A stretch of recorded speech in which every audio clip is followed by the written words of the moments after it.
we all get into real estate investing to make money. Like none of us is really trying to run a charity with our real estate investing. While we can afford to not make money on the first deal or two and count it as a education process or a learning experience, certainly long term, we want to make sure that we're always hitting our profit margins because, you know, any business that doesn't make money long enough won't be in business eventually.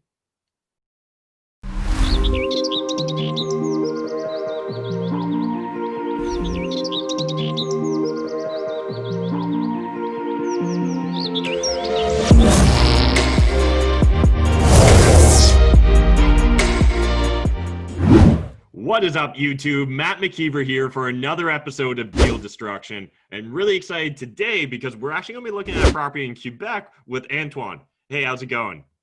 Hey, how are you?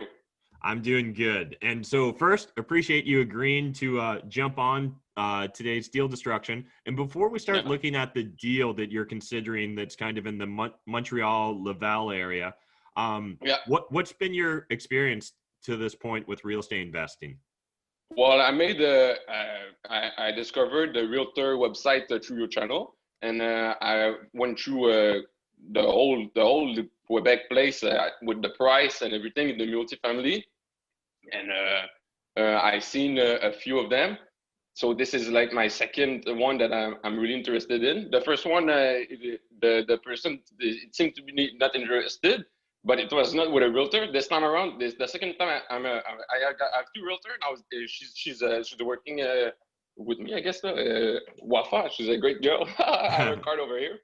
Okay, and we went to see the Triplex last week, and we're supposed to go there again tomorrow. I made an offer last week for $150,000. It got refused, and no counter offer. So so tomorrow we'll see what happens.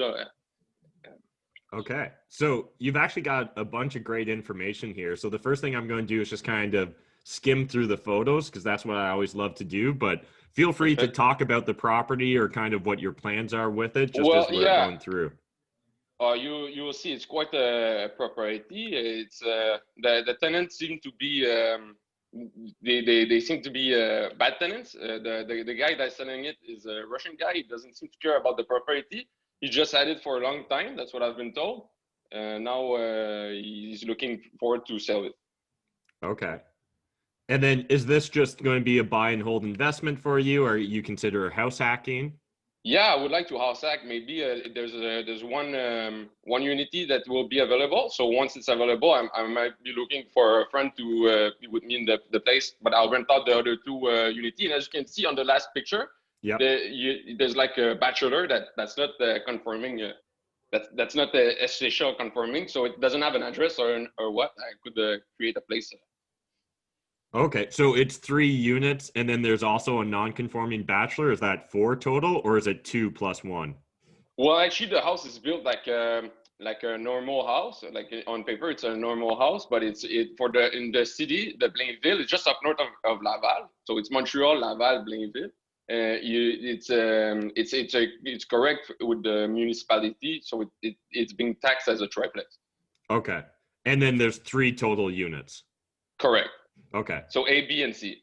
Perfect. And then do you mind, just for the audience members that aren't maybe familiar, and I personally am not either, Blainville, what size of community is that? Is there like one major employer, or is it a mix of employment? Oh, it's a mix of employment. They're good jobs, good industries. People they work in many places in the food industry, in the detail. They sell things. You know. Okay, and how close is it? Like, is it a like commuter? Okay, it is. Like people commute into. Yeah, there's big highways. Gotcha. Okay. That definitely helps just for perspective. Yeah, it's pretty easy to navigate. Okay, so like we're really close to all the major metro parts of the city as well, like the primary city. Okay, awesome. Yeah. So it's the main place. You can go really up north. You go like to Saint-Sauveur and things like that, and you go to the 15. So it starts. It's all there. Okay, awesome. And let's just quickly check out this. So Okay. My grade 9 and 10 French might not take me that far, but it looks like we're getting gross rents of Yeah, 22,000 a year. yeah, that's correct. And And then if you, yeah, are the tenants paying for utilities or do you have to yeah, pay for it? they are paying for the utilities each unit. Okay. And But then the unit B is linked with the bachelor. So I think he pays for the heating of the bachelor too. okay, that makes sense. All Okay. right. And then you've also got an inspection report. Correct. It's not mine. It's when I made the offer. My realtor sent me what already has been done. The person before me they refused to buy the thing. Gotcha. Okay, Okay. so you will see. Yeah. It's And quite lengthy. yeah, just talk me through. Was there anything that stood out in this report? Any Well, big issues? electricity has to be redone. A French drain must be done to stop the humidity. Okay, as you can see, there's some maybe some small foundation problems. Yeah. Might not be a big deal. A little bit Some mold. moisture. Yeah. Yeah, Okay. Just a few more little things. yeah, and so a few And so things. what's going on with the electrical? Is it just Uh, old or? yeah, it's really old. It's like an old panel, and an old box outside is broken. The seal are broken, so it's not good. Okay. And But then it works. Huh? was there some issues with like some of the support? Like are these supporting Yeah, beams or walls? correct. Like the foundation beams. So I guess they have to be replaced. Okay. And okay, yeah, I see what we're dealing with now. Um d- do you know at all what you expect kind of for costs in regards to these renovations that are needed? Not really, but the French drain, I know it's about the $7,000 to $12,000 according to Google. The a roof it must be redone, that's for sure. Yeah. A few things about the plumbing that can be replaced down the road. A few things about the bricks at the outside. That's Mm-hmm. missing a few metal piece of sheet. So Sure. and Okay. So it's just it's rough around the edges and just yeah, old, old building, outdated. Yeah. 1956, 52. Gotcha. Is this the entrance to the bachelor or is this just a That's the front. Oh, that's the entrance to the bachelor. Yeah, that's correct. So you see, there's an old door. gotcha? Okay. And so right now the bachelor unit is the like you said it's kind of connected to right now it's there three different sets of tenants or two? There's three different sets of tenants, but the A unit will be available in December, and the bachelor unit, well, it's pretty much empty. But I saw quickly while going through the property because I couldn't get in. There's like two doors, so I guess there's Oh, maybe okay. a two uh, So there is another bedroom. way other than what we were looking at. Sorry? There is another way into that basement unit other than that door that we No, were no, no. There's only one door. Oh, and that's the way the tenant gets into the unit is through Yeah, that that's the door? bachelor. Yeah. Okay. Okay, and the window's too small. It's not conforming. So I was Yeah. wondering, does it cause a problem for the rent? Uh like I can't rent it obviously since like it's each city will have its own bylaws, but if it doesn't conform to like the fire and safety issues, most municipalities won't let you use it as a rental unit, so that likely will be something that will have to be remedied. okay. With the renovation, I guess I have to open the foundation and open up the window. What? Yeah, that would be my expectation. And then the only other thing is, I'm not familiar with Quebec building code, but here in Ontario, what we're Hmm. often looking at is we need in most municipalities at least 6'5" for ceiling height. So if you're not Okay. above like 2 meters, right? And at least in my province, you wouldn't be able to rent out the unit either. So you'll just want to make sure that you understand what the exact rules are in Quebec and make sure that you've got enough ceiling height for that basement unit. Okay. Even if it hasn't been noticed in the inspection report, doesn't mean it abides by the law. Correct. Yes, because the Okay. inspection report isn't necessarily concerned about the bylaws as much as just the general condition of the property. Okay. Okay, I get it. Yeah. So yeah, so electrical, a few outlets are not working. Yeah. Okay. Uh, So have you put together an initial budget on this project? Do you know, I guess I'll jump back. This was for sale for 200,000. You originally offered 150 and were turned Yeah, down. yeah. With my realtor, we guessed it was a great price for what it was. Mm-hmm. Okay, so let's just kind of talk through this. So we're looking at a triplex, Yeah.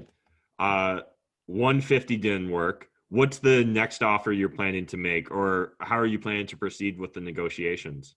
Well, while we're going to see the units, well, I guess afterwards I'll put an offer, maybe around 170, 180. You know, it makes a good cash flow, I guess. So it could make sense. Yeah. Okay. So let's just run with the example of 170,000 now. Okay. And let's talk through the renovation budget. What are you kind of expecting there? A roof, absolutely, but next Yeah. year. Well, the electrical plumbing, it's okay for now. Maybe there's a wall that needs repairs, and there's like the roof is its foundation has some instability, so that must be fixed. So I guess that's another maybe 2 grand, 3 grand, I guess. So that must be fixed ASAP. And then what's your long-term plan with this property? So Well, potentially you're going to house hack it. Is this like a burr that you're hoping to do, or? honestly, I would just like to buy and hold and just keep making the money, paying down the principal and mortgage, and living off the cash flow. Okay, yeah, like that's definitely a very reasonable goal. The one thing that I'm just going to hit upon on this call is I find a lot of newer investors start with that goal, and because they're not specific with what a successful deal looks like or a not successful deal, it's sometimes difficult for them to really make strong decisions fast. So for example, what I often recommend people do, right, is obviously you start with your why. From your why, you build SMART goals. Once you've got SMART goals, that's going to dictate the strategy that you should be looking for, and the strategy will then dictate what market you should invest in. Now, obviously, this sounds like just kind of, I want to get my feet wet. I want to get into real estate investing. I'd like to house hack, keep my personal living expenses low. So those are all things that I can definitely resonate. Yeah. The one thing that I would say, for me personally, the way I like to invest in real estate, I wouldn't I'd want to know roughly what my renovation budget was before I can really figure out what my triplex is, and or what like I'm willing to pay for the triplex. So fully fixed up, what do you believe the after repair value, the ARV of the property is? So once you do all the renovations you're planning on doing with it, what do you think that property would be worth? Well, 250 to 280. It's an old building. Maybe 300 because it's gentrifying. Just beside it, there's a guy with a big old house, big new house with a big porch. Okay. So Okay, if I operate with the assumption of 275,000, and just one thing I would encourage you to do is, if you haven't, make sure you get your realtor to pull a lot of comparable sales, right? So make sure nearby sales. yeah, you get them to pull all the nearby sales, like what, I'd want to know what pretty much every triplex in the last year is sold for in that city, just so I can get a really strong feeling for what I think this is worth. Because what I'm really going to focus on is, what do I think the property's worth after I do the renovations? Then I'm going to subtract the renovation costs, and then I'm going to subtract whatever I want like my profit margin to be. And then that's really going to dictate what my purchase price should be, right? So Yeah, so I guess around 170, real quick like that, it makes sense. But okay. it's almost a zero because if you make 275 minus example 50 grand, so 225. Yeah. Minus profit margin. What would you put there? Well, this is where, if you understand what your business model is, it can be a lot easier. Hey YouTube, are you guys looking to buy a rental property? If the answer is yes, then you need to pay close attention to the following information. Nitty Gritty Real Estate is a company that's here to help you buy a rental property in your market in as little as 30 days. investors typically learn real estate by watching YouTube videos, joining Facebook groups, all kinds of different things, reading books. However, I see tons of people spend a lot of time and money and yet never end up taking action because they still don't know how to actually get started. Does this sound familiar? The best way to learn something is by actually doing it. And so Nitty Gritty's experienced team will actually walk you through the entire process of how to buy a property, rehab it, get it up and operational, and they'll even provide you with contacts if you need to set up the real estate business. So if you need lawyers, accountants, things like that. But go to nittygrittyrealestate.com for additional information, and you can click the link in the video description down below to hop over. But again, they're really just here to help facilitate and get you launched into your real estate investing career, and they'll give you a free consultation with no obligation whatsoever. So again, link to everything that we talked about is in the video description down below. Jump over and talk to Nitty Gritty Real Estate, and why not get started today? Well, this is where if you understand what your business model is, it can be a lot easier. For example, for myself, like just as a general rule of thumb, I would say I'd never want less than, say, a 20% margin, just because for myself, like I want to make sure that I'm making money by buying this property undervalued as well. If say the market changes slightly, like it goes down 5 or 10%, I'm still going to want to make sure that like I profited some from the deal, because as an investor, right, I'm taking on certain amounts of risk, certain aspects in that regard. So yeah, randomly based upon what I would put in, it works out to exactly 170, which is kind of funny. Yeah, that's crazy. But yeah, that's what I would look at. But the real, like just being very honest, based upon this conversation, the two numbers that scare me right now is just that I don't think you've got an accurate enough estimate for renovations. Now, $50,000 should go pretty far. But if we're, say, rewiring 3 whole apartments, I wouldn't be surprised that might cost $15,000 or $20,000 total, or at least that's what it would cost here in Ontario. Then same here. If I was looking at doing a roof, you know, anywhere from maybe $5,000 to $8,000 for a roof like that. And then again, depends if it's really old and rough shape. I might have to do new sheeting, right? Might have to like, you know, fix up some of the soffit and fascia, eaves troughs, things like that. So it might not be hard for me to end up spending $10,000. So if I'm at $20,000 for electrical, $10,000 for a roof, then do my foundation and my support beams and stuff like that.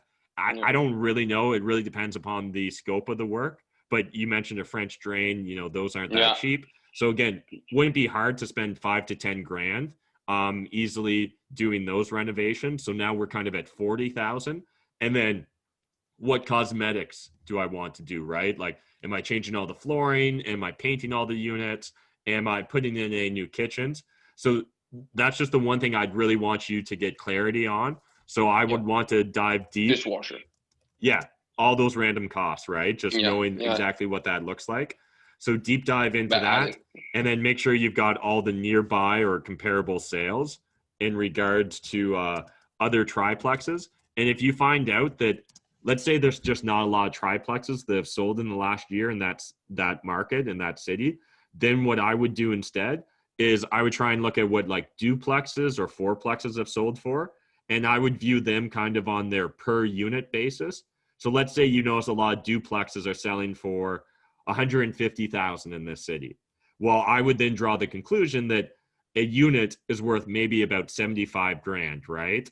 And then I would extrapolate that to my triplex. And if I came to the conclusion that units are worth 75 grand in this market, then I would draw the assumption that this property is probably worth 225,000 fully fixed up. And so again, this is all theoretical, but for example, I'm sure you can see how dramatically that can change our numbers, right? So understanding what this ARV is accurately is really important, just to make sure that we're setting ourselves up for success. Yeah. Okay. So basically, real quick like that, it doesn't make sense to go too much higher above 150 though. Yeah, like unless we're wrong about 275, right? Like if this turns out that this is actually worth 300,000, well, that's 3 million. I don't think so. It's a 1952 building. It's not worth that. Okay. So yeah, again, I'm going to trust you because you're the local there. I've never been there before, so I have been to Montreal, but I have not been to Banesville. So Okay, yeah. So then let's kind of look at the cash flow side of things. So Yeah, that's mainly why I would buy it. yeah. So what's it currently renting for? It was 1860 per month. okay, 1860, perfect. And then fully fixed up, what do you think it would rent for? Even not fixed up, I guess it can be hiked up because it's around 800, 850 to rent around that place. Okay, so it would be 850 times 3? Well, yeah. Yeah. Yeah, Okay. it's one 5.5, one 4.5, and one 3.5. And the 3.5 is rented lower than the 4.5. Okay. So you're good with like 850 as being the per unit rent. So Yeah, it, average. Yeah. yeah, the But average rent 800 average. 800. 800 average. Okay. Yeah. So then we're looking at, whoop, I messed that up. So then we're looking at roughly 2400 is the potential rent that we could be getting here. Yeah. What happened there?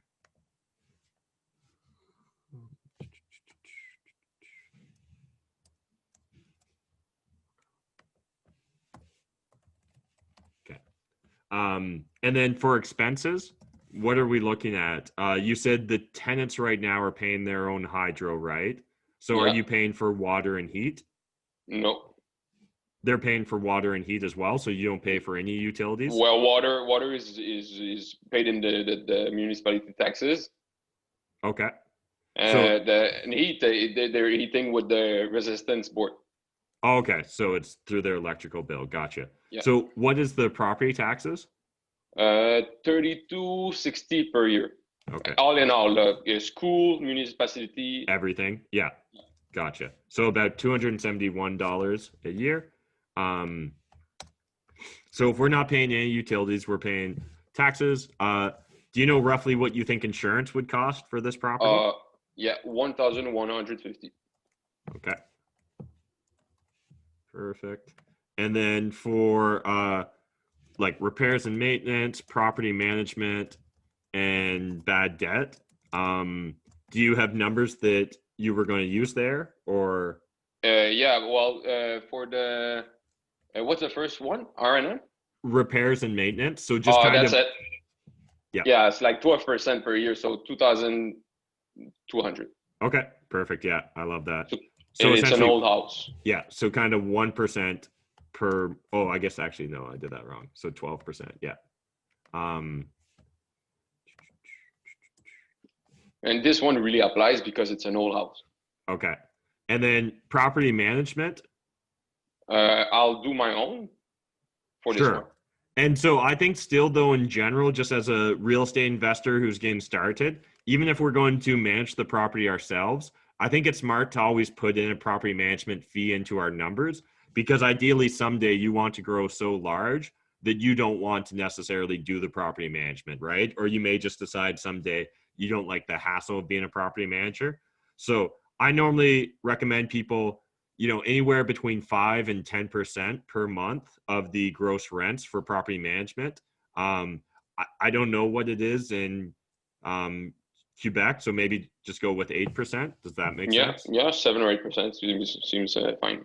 Okay. And then bad debt, I always just like to put 5%. So that's just like, when someone doesn't pay you or if someone moves out and it takes you a while to then re-rent it out. That'll just kind of take care of bad debt and vacancy expense. Are there any other expenses that might be involved in the day-to-day operations of this property? Not really, because I would do the snow and the grass, I would cut it. Okay, yeah. So maybe we'd have snow and lawn, and realistically, that could even be covered in our 8% property management. So I think that's fine. Oh yeah, okay. Nice to have some. Yeah. So if we're looking at kind of what our net cash flow is before debt service, we're going to be looking at about $1,000. And then obviously each person has their own cost of borrowing, but I usually like using as a rule of thumb what I call the 500-100 rule. And what that means is if you were borrowing at a 3.5% interest rate on a 25-year amortization, it would cost you about $500 a month for each $100,000 you borrowed.